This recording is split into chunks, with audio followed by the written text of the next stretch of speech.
Hi. Hi everyone, welcome to Sashay with Barry. I am back in the bathtub. I got my towel, I got my lips on my ears and on my face, and on my shirt. I am here, I'm going to talk about RuPaul's Drag Race, Season 1, Episode 4, the MAC Viva Glam Challenge. That is why I have all the lips. Ah, tricky, aren't I? For those of you who are not watching and listening, it's fine. I look amazing. I have a towel on my head. I'm sitting in my bathtub. I have glittery rhinestone lip earrings and a glittery lip as well.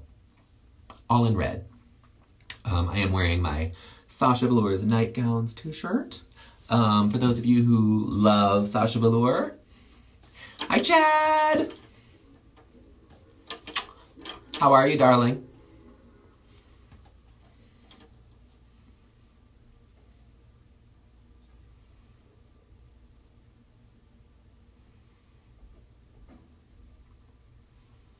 No response. I hope he's okay. Anyway, if you like Sasha Velour's nightgowns, they are going to be on Quibi. There's an 8-episode thing coming up about her nightgowns, and I highly recommend it. It is really, really great. So check that out if you can. But we're going to talk about RuPaul's Drag Race right now. Here we go. I'm going to try to get above these lines. There we are. I'm a little bit above them. That's good enough. And so we lost Akasha last week. She did not make it. I did not think that... no, I think it was fine. She was ready to go. Chanel was in the bottom as well, but you know, that's the way it is. She had to be there at some point, and it was her turn. And it gave her a chance to look vulnerable when that snake thing accidentally fell off her head. She has said that that was planned and she did it on purpose, so we will see if that's really true. When the girls come into the workroom, they notice that all of the mirrors are covered. The suspense and drama has ensued. Goodness gracious. They're all covered, and that is because their mini challenge is they're going to have to put makeup on each other. And they are paired up, and Bebe and Rebecca are together, Angina and Chanel are together, and Jade and Nina Flowers are together, and they do each other's makeup. They have 30 minutes to do each one. They can't look at it until it is all done, and RuPaul holds a mirror in front of their faces. And some are surprised, some don't like it, some are pleasantly surprised. But the winner of this challenge is Jade. She won, yes, and she gets an extra 5 minutes for the Maxi Challenge, and she gets to take advantage of that. Good for her. And the Maxi Challenge is they're going to record a little PSA for the MAC Vixa Glam Campaign, and whoever wins gets to have their campaign done, which is amazing. That's a big, big deal. For those of you who don't know what MAC Vixa Glam is, they sell I don't know if it's only lipstick, but it's cosmetics that they sell, and all of the money for that particular item goes directly to the MAC AIDS Fund, which is distributed out to AIDS organizations all across the country. When I worked at AmFAR, we got a big amount of money from them. I work at the center now. We get money from them as well. So this is a great, great thing. They have given out so much. I think at the time of the recording in 2007, I guess, they had said that they had already given out $150 million. So that is it's probably up into the mega millions now. I don't know how high, maybe 100 million now. I don't know, but that's they're an amazing organization. Go buy MAC lipstick and you can help stop the spread of AIDS and hopefully find a cure very soon. So they're putting their commercials together and we get to see them. Each queen gets 10 minutes, but Jade gets an extra 5 because she won the mini challenge. Hi, Christopher. And so they each do their little challenge. Some are weird, some don't make sense, but they're going to be edited together, so it'll all make sense in the end. Nina Flowers I thought was really, really bizarre, but she did a good job. It felt almost like some of them were reading off of a teleprompter and not just like speaking. So I don't know if that's really true or what happened, but Rebecca Glasscock was terrible.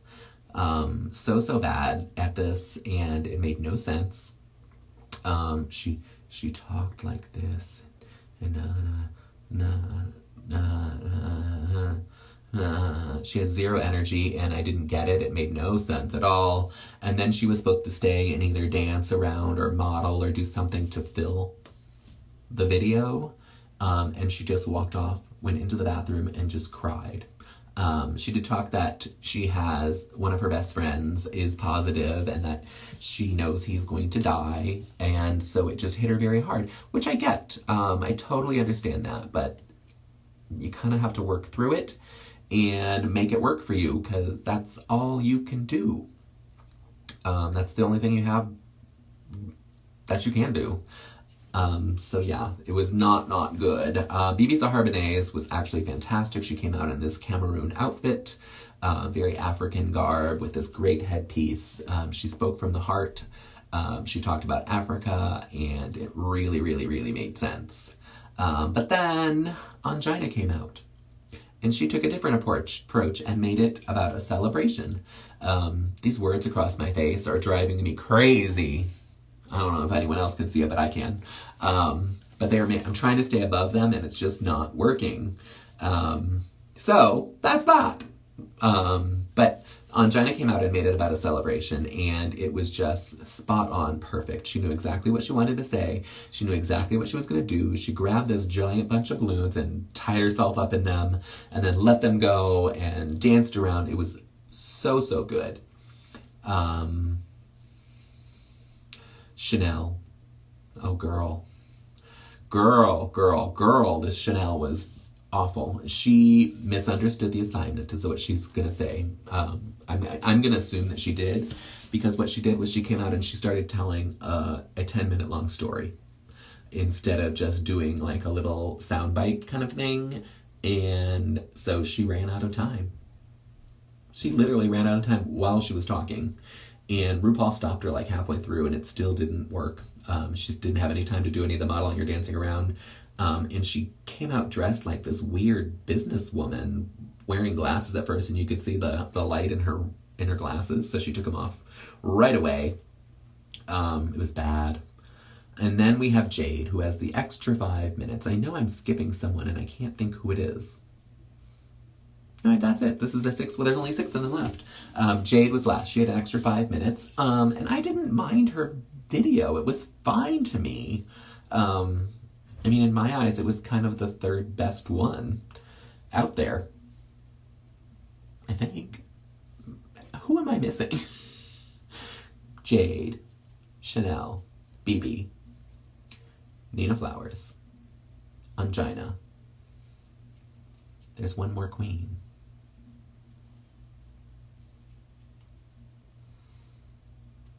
I just talked about them. Rebecca Glasscock. I got her. Yeah, this is it. Jade is the last one.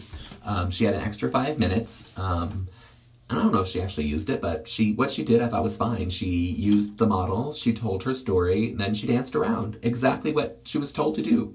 So I thought she was probably 3rd. Maybe 4th. Because I thought Chanel and Rebecca were the worst. Angina, Bebe were the best. Nina Flowers. And this other person who I can't... Rebecca, Chanel, Jade. Oh my God, why am I having such a brain fart about who this other person is? Nina Flowers, Bebe, Jade and Nina.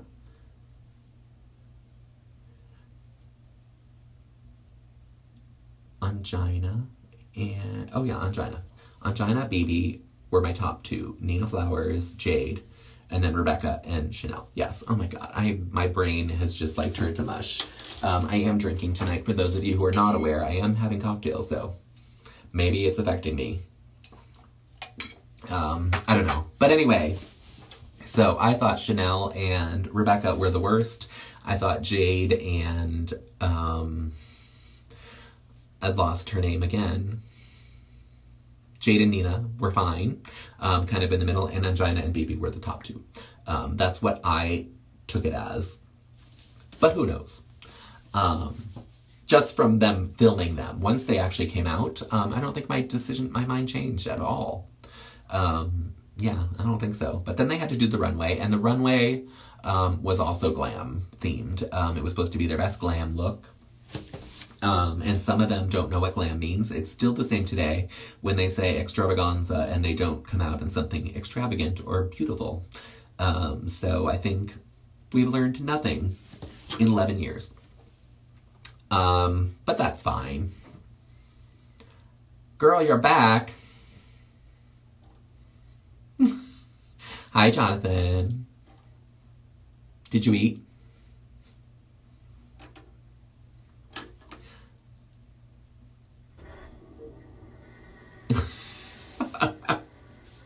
Go eat, girl.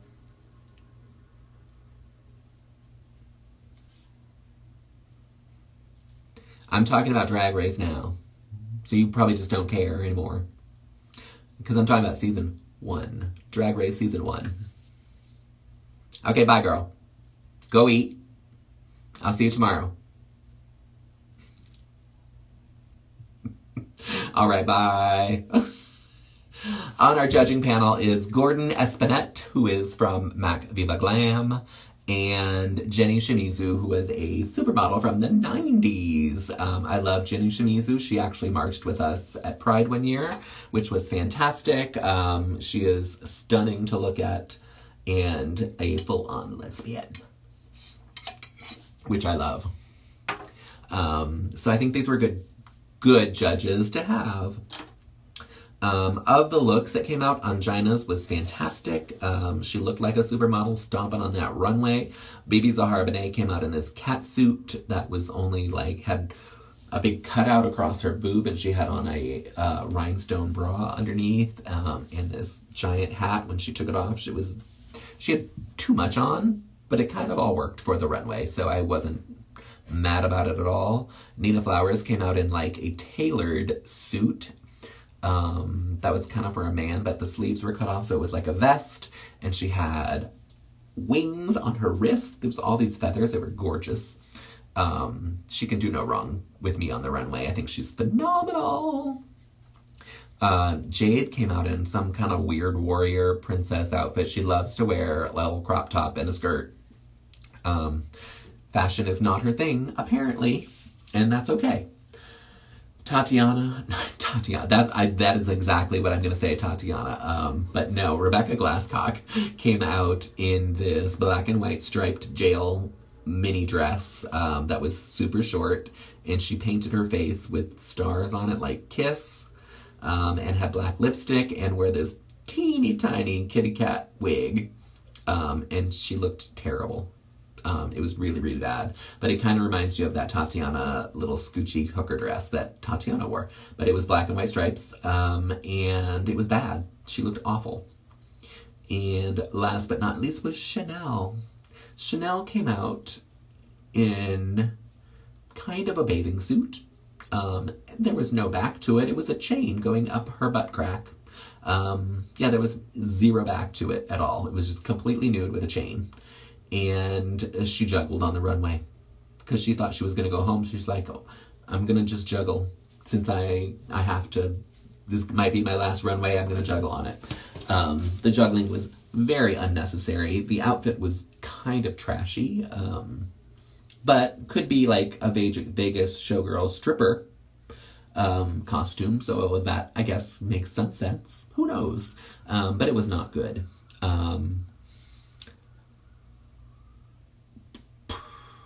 Who's first? Nina Flowers is sent back to safety, as is Bebe Zahara Benet. Rebecca Glasscock is then told she is in the bottom 2. I think I have a piece of glitter right here on my face still. I do. Rebecca Glasscock is told she's in the bottom 2, and then they announced that Angina was the winner of the challenge, and well-deserved. Her video was fantastic. She looked great on the runway. Everything she did was correct. So kudos to her. And she wins immunity, I believe. They're still giving immunity out. And she gets to do the MAC Vixa Glam Campaign, which is a fantastic prize. She breaks down on the runway and has a very, very tender moment. This is the moment she came out as HIV positive. She's the very first queen on the show to do that. Her parents didn't know, and this was the first time she was kind of telling them. It was very special and very memorable, and made me love her even more. She is a shining, shining star, and I think she is fantastic.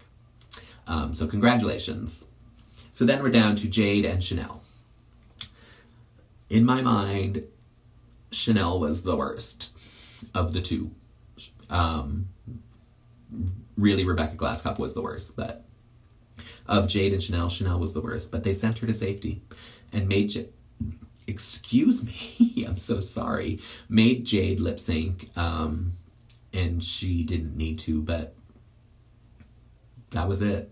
They said, you're gonna lip sync. And they did. It was Rebecca and Jade lip sync to What I Lied to You by the Eurythmics.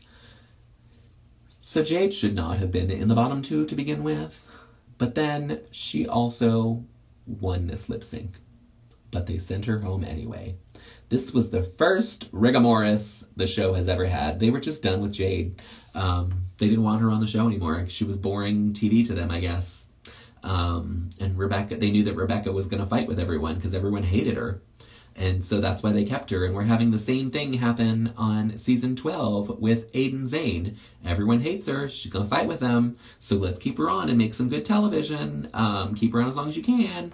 And that's what they did with Rebecca Glasscock this week, because she should have gone home. She did not win the lip sync. She lost the challenge. Everything was wrong. And then in the confessional, when they sent Jade home, she literally said, "This is bullshit." And she was correct. It was so wrong of them to do this to her, and I just don't get it at all. Yeah, I don't get it. But it's not my show. It's RuPaul's show. She can do whatever she wants. And they were done with Jade, and they were just going to get rid of her no matter what. At least they could have put her against Chanel, and Chanel could have at least legitimately beat her in the lip sync, maybe. I don't know. Yeah, I don't get it. But that's the end of our episode, everyone, because we are done talking about episode 4. I'll be back tomorrow night, 7:30 p.m. Eastern Daylight Time, to talk about RuPaul's Drag Race Season 1, Episode 5. We're almost done. I think there's only 10 episodes, and one of them is a reunion, and I'm not going to recap the reunion show, because no one cares. Unless something really good happens on it, which I don't know that it does.